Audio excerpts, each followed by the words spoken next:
Okay. Good afternoon, everyone. So welcome to the introduction to digital signal processing. And my name is Lee. So I'm the instructor for this course. It's my pleasure to teach this course and study with you on signal processing. So this is today's agenda. So we will first talk about the syllabus. And then after that, if you have no questions, I will continue with motivation of DSP. And then I will talk about some basic signals, sinusoid.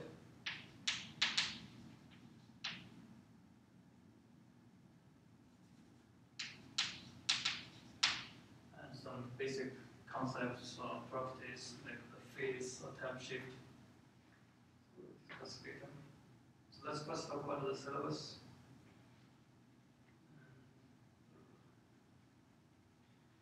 Okay, so if you have no questions on the syllabus, let's continue with this lecture.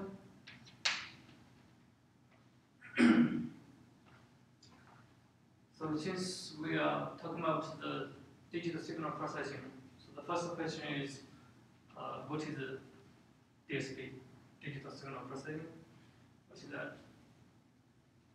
So from the term you can see, which means we will learn some processing methods for the digital signals, right? And because currently we use computers a lot, and usually the devices like the cell phones or digital devices around us, and the analog signals like our speech must be converted to digital for storing or transmission or transmitting.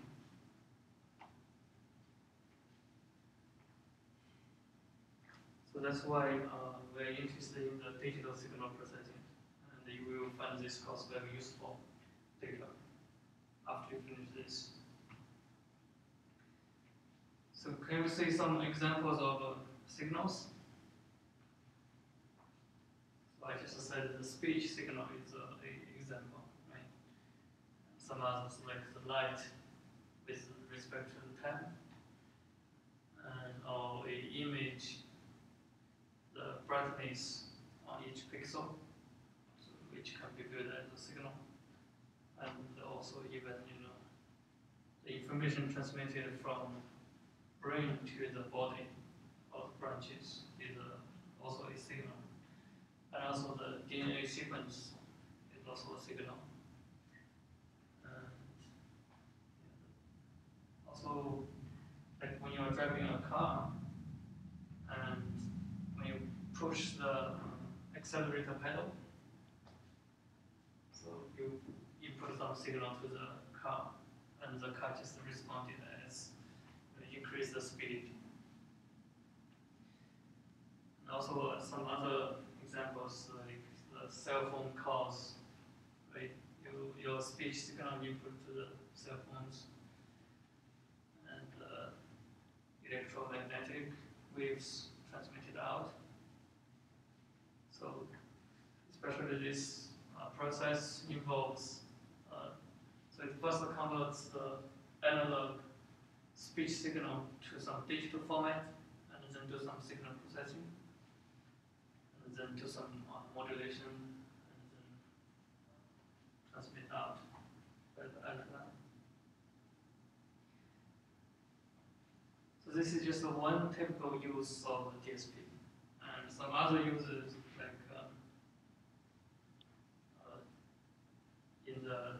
in a boat, so you do some detection on the flow of the sea, and some telecommunication over the satellite, and also some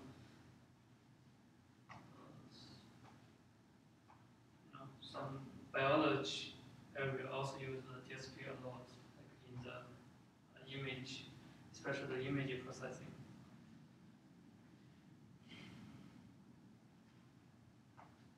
So we can see we are studying converged fields, like involves physics, maths, computer science, and so all of this. So we studied in the electrical engineering or computer engineering, and the application can be in physics, medicine, biology, and so on.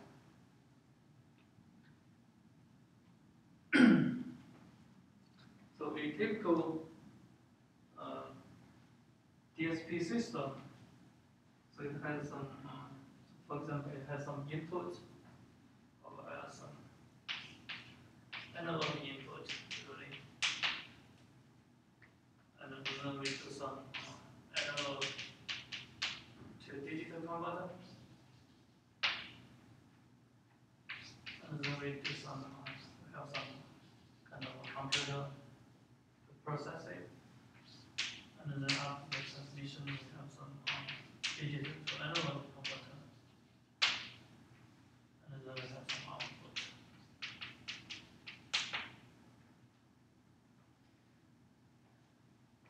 And this process usually involves the sampling, as we will discuss later in this course.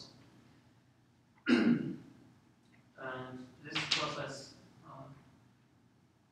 we can view it as a system, and as we will see later in this course, so we have some system response, and then some input and some output, and we will learn how to analyze this system, or we will learn how to design such a system to satisfy the desired property we want. And this is the reverse process of this sampling of input converter. And then we have some analog plugin to recover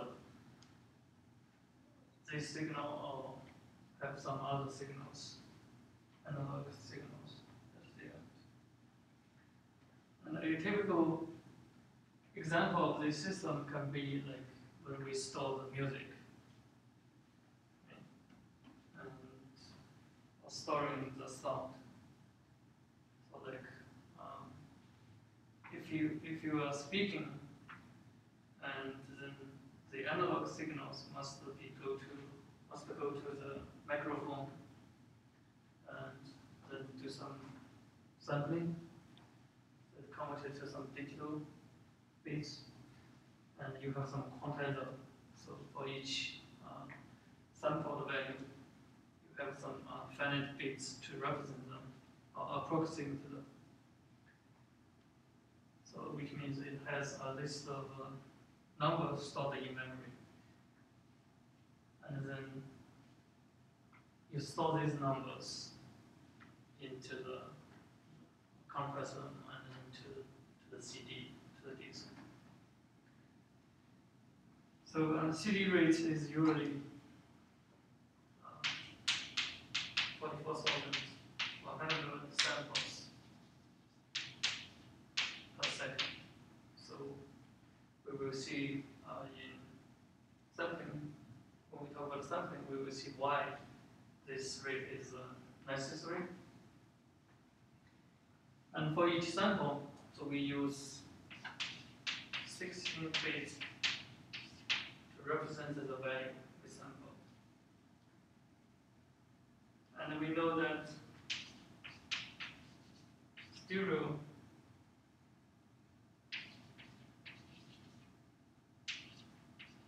uses two channels, right?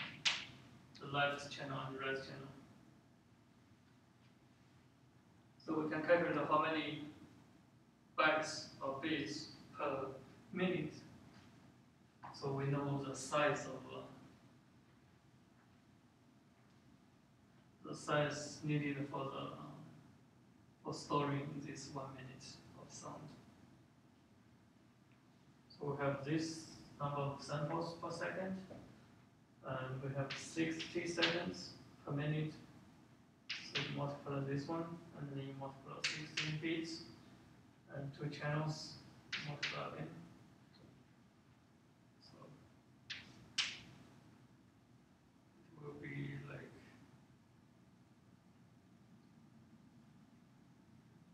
and if you want to calculate in bytes, so which means 8 bits, 1 byte 8 equals to 8 bits. So this 16 bits means 2 bytes. So that's easier, but for 240 times 44 100 divided by 10^4. This number MB. Of course, usually we use some compression to store these bytes.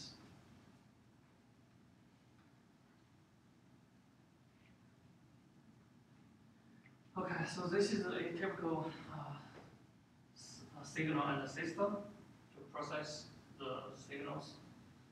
And so for this course, we will learn some basic properties of the signals and the systems, and learn how to learn the properties of the systems, and then we will further design some systems to get the property we want. So before that, I will discuss some basic signals, which is called sinusoid signals. So if you have learned trigonometry, you must be familiar with the sine and the cosine functions. So this is a signal with that. This is derived from the sine and cosine functions. And we use that to represent a signal. And this type of signal is a basic or elementary signals, because as we will see later, so all the other signals can be represented as sum of these types of signals. So let's first discuss these basic signals.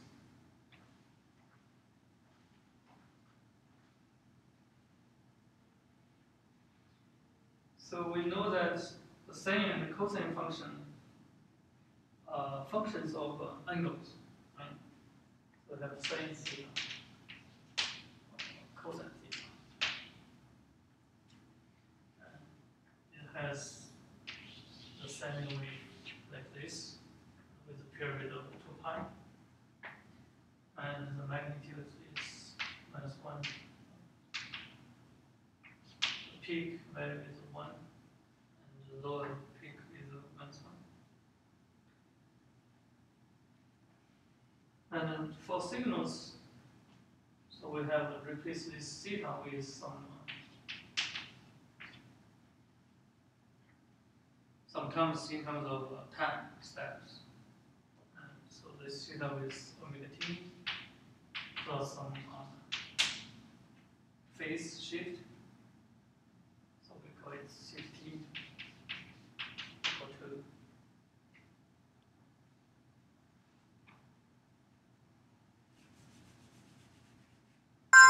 this is theta t. Some cosine omega t plus phi. So you can use cosine or sine, since we know that sine theta equal to cosine theta minus pi over 2. So we can always use cosine theta to represent the sinusoid signal.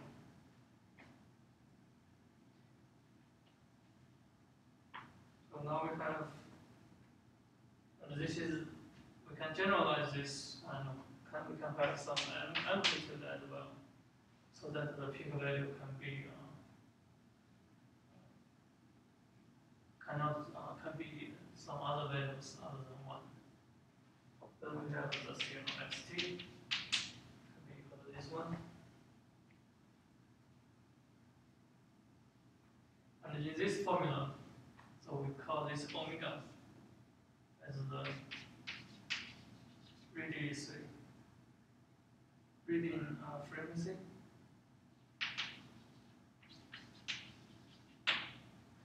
This is the time, and this is called the phase, and this is called the amplitude.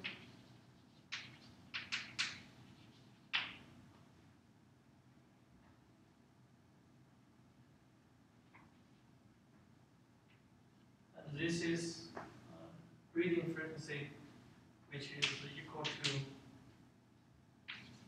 2 pi f. So f is the normal frequency in hertz, which means so this is reading per second. And then after this conversion, so we have cycles per second for this signal.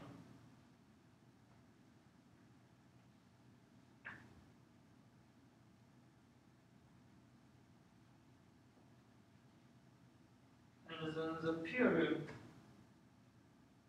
for this signal, so we can see similar like sine and the cosine function. Cosine has a period of 2 pi. For this one, we can see the period is 1 over f, which is 2 pi over omega.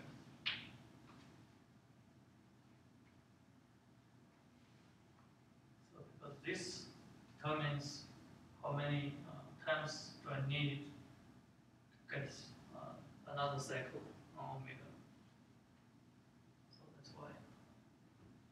And for the reading, then you know it's from 0 to 2 pi. So we can get the period this way.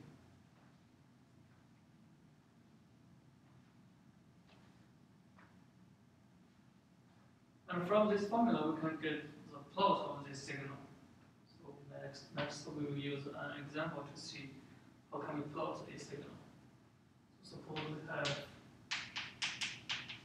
st equal to 5 cosine 0.3 pi t plus 1.2 pi.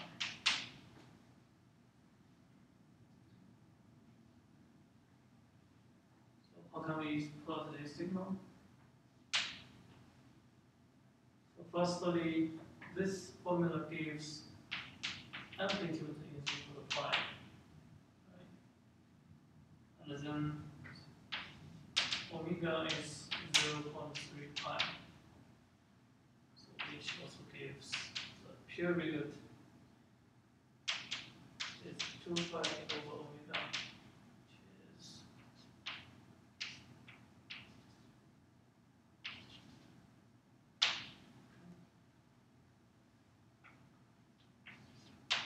5 equals 1.2 pi.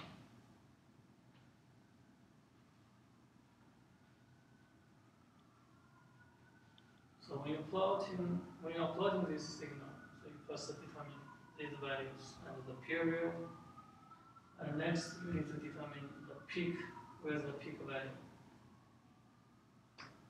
So the peak value, we know cosine, for cosine functions, the peak value is reached when the whole thing here is 0.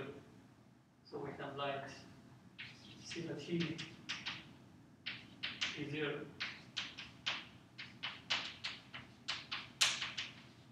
And to see when we can get the peak.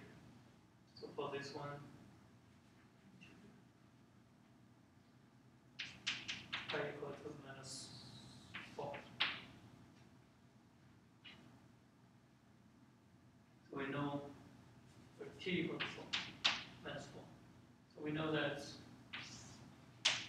this is 0, this is -4. So when we have this one, at here we got the peak, which is 5. And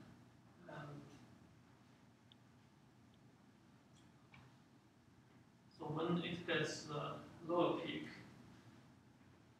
It's 7 o'clock. When it's 0, it's the peak. The low peak is when it's super high. So we can see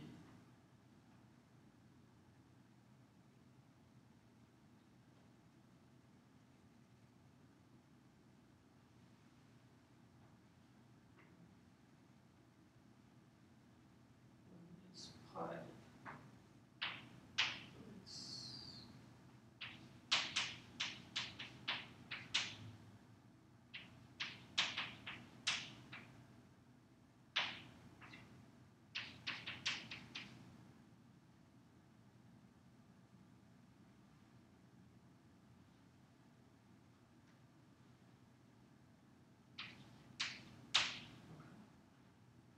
Look at t equals to minus 2 over 3. Okay. Suppose this is 2 over 3. If you find that this number is not easy to plot, you can maybe try plus 2 pi, since it's periodic. So after next 2 pi, it will be the same value. So in this way, we can calculate this equal to 3 pi, and then we can see t equal to 6. This is the integer, and it's easy to find 6. So we will have this way.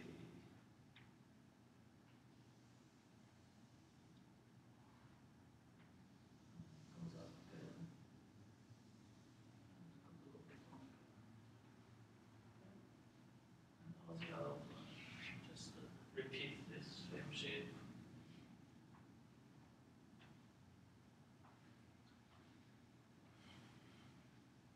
Okay, so this is how we can plot a signal from the formula. And next, so we will talk some basic property of this signal. So some like the time shift or phase shift. So we will see how we will change the signal. Because some in physical systems, so like the relay register, so the output will be some delay of the signal, the input signal. And also, in signal transmission, in various communication, and because of the reflection of different objects, there will be some relay as well. So it's important to learn these properties. Okay, so let's first see the time shift.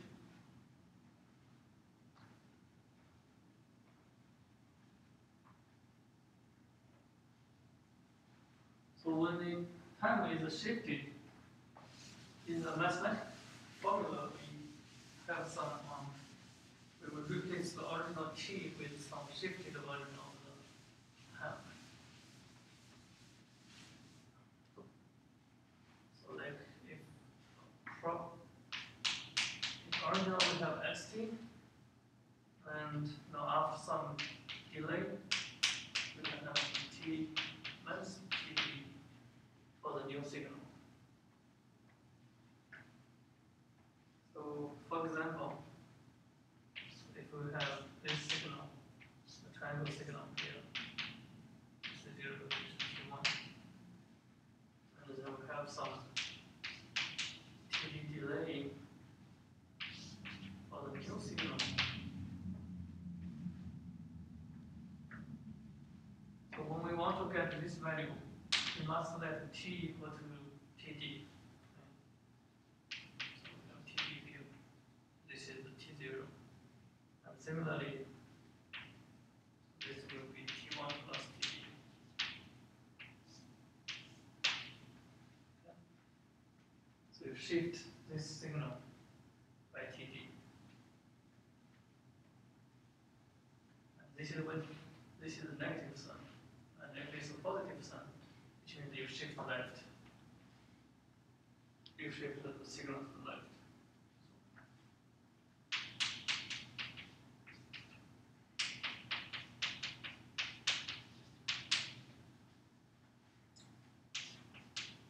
So we have this signal E1 and shift minus TD.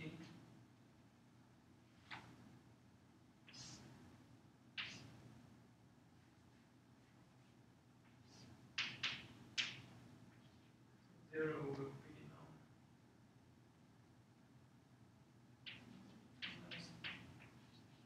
minus TD.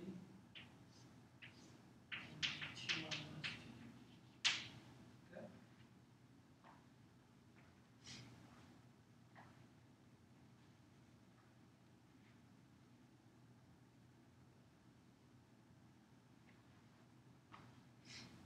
So now we should try on the sinusoidal signal. So we have ST minus TD. So if we have a sinusoid here, over there, and then it will be a cosine omega t minus TD plus 5.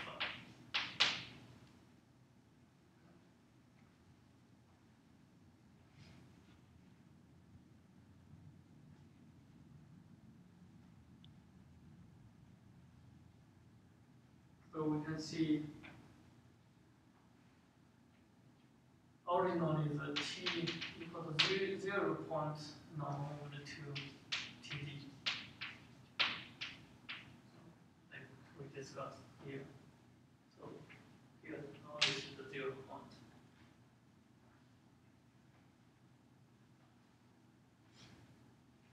And also for this signal, so we can see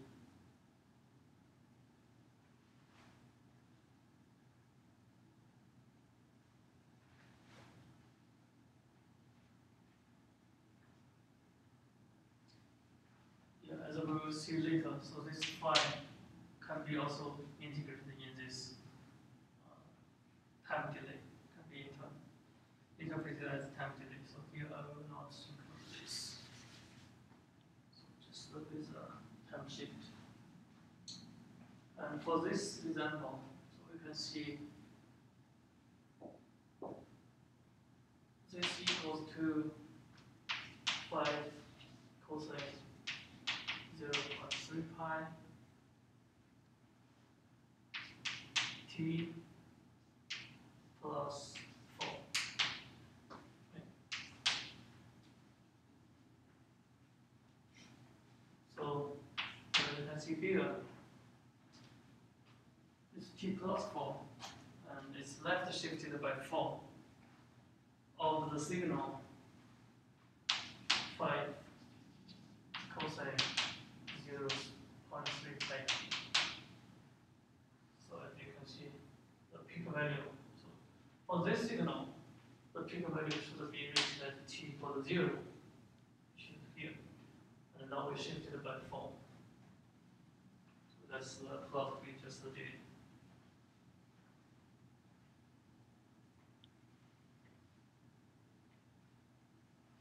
Yeah, as I said, if you have some phi here,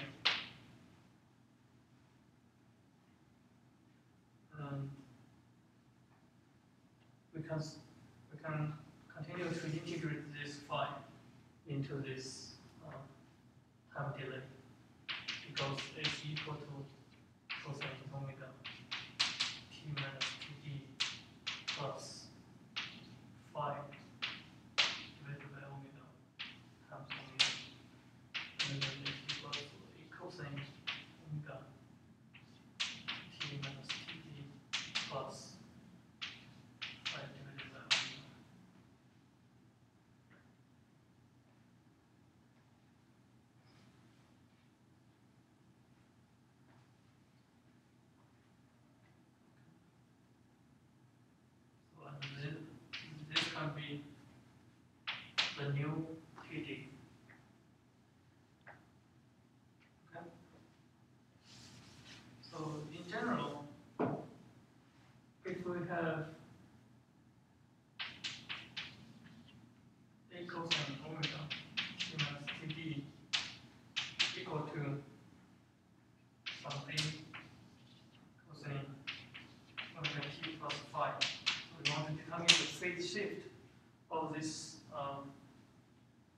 phase shift resulting from this time delay. So we can let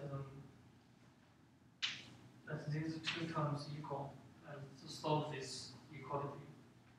And we can see omega t minus omega td equal to omega t plus phi. So we can see phi equal to minus omega td, or equivalent to C, we have td due to this phase shift is minus phase divided by omega.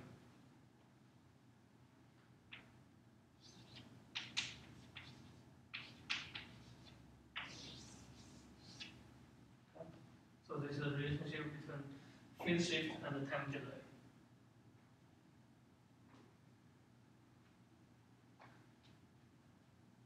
Okay. So to better understand this phase shift, phase and time shift relationship, so we can work on some slide example.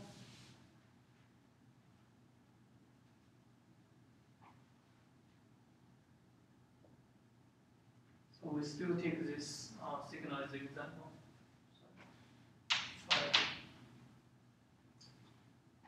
So we have omega equal to 0.3 pi, and phi is 1.2 pi. So can you calculate the time delay? We did. You use that formula to get the same time delay here.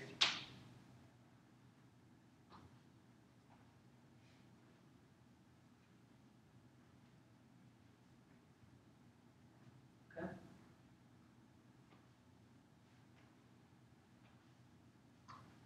Now we just discussed that we can plot the signal from this formula, and we can also find a relationship between time shift and the phase shift.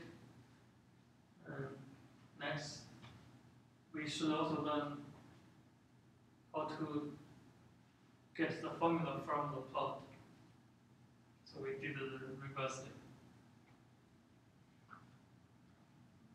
So similarly as this one, so we reverse this process. So if suppose we are given this plot and we want to get this formula, how should we do that? So we know we need to get this A, omega, and phi, and then we have this formula. So from the plot, it's easy to measure the peak, right? And then we need to measure the time of the peak.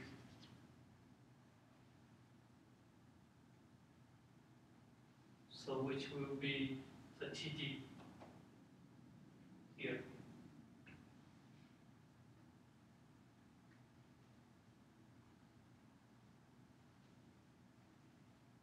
And we also need to measure, so in order to measure the omega from the plot, so we can use this formula, so we can measure the period first from this plot. And so here, the period will be from this point to this point, but since this point it's not easy to tell the exact value, so we can increase a little more, so like up to 6.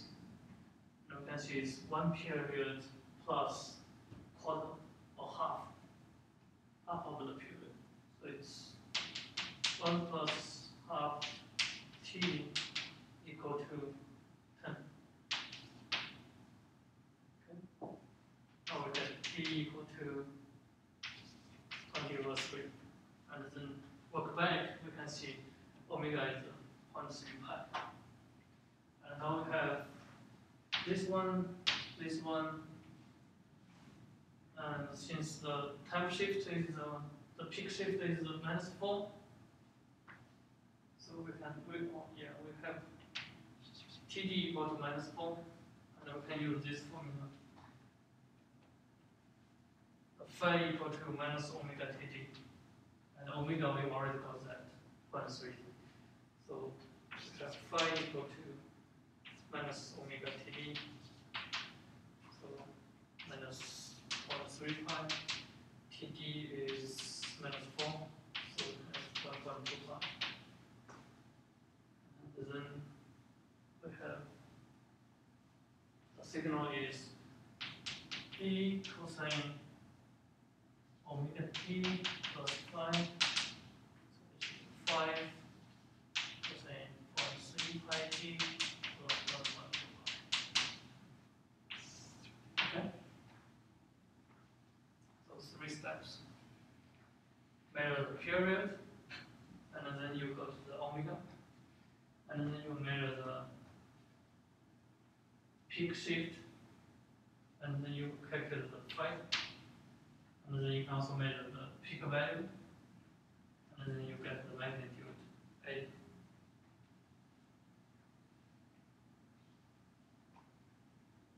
So of course, since the cosine function is a periodic with the 2 pi, and actually this phase is not exactly, because you can have, like, if you have phi equal to 1.2 pi, you can say my phi can be also 1.2 pi plus 2 pi.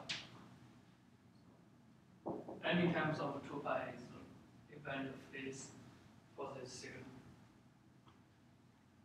because it leaves the signal unchanged. Okay, so just let you know that.